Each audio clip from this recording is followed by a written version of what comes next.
So what we did here was we assumed that these two pieces here might be in the same soliton loop. They looked a similar shape, although this one does seem to have a very large crystal in it. I wish I could get an SEM of that at this time. But anyway, so we wanted to see if these two affected areas had a similar distribution of elements.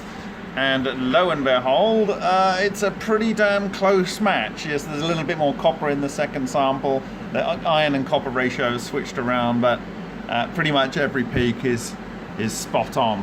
And you'll note that the aluminium is very low by comparison. And I think we've got a table of the previous one here. So you have, I think that might be it. Last result. Oh, sorry.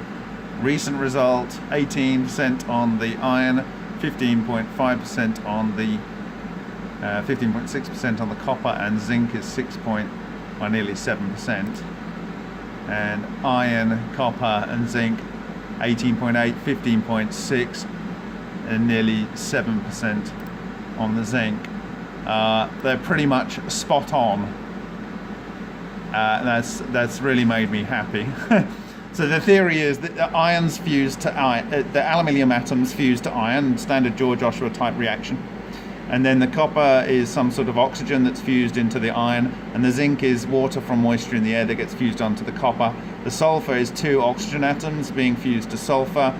The lead is just at the end of the reaction chain because you get a whole bunch of stuff being shoved together.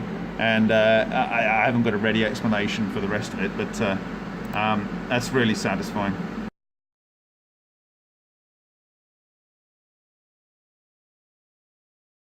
So Kristolinov here, he suggested, after we tested these two spots which look similar and found they were almost identical within a ballpark area of the same material, we tested this area, which is kind of midway between them, and there are basically things that are not there.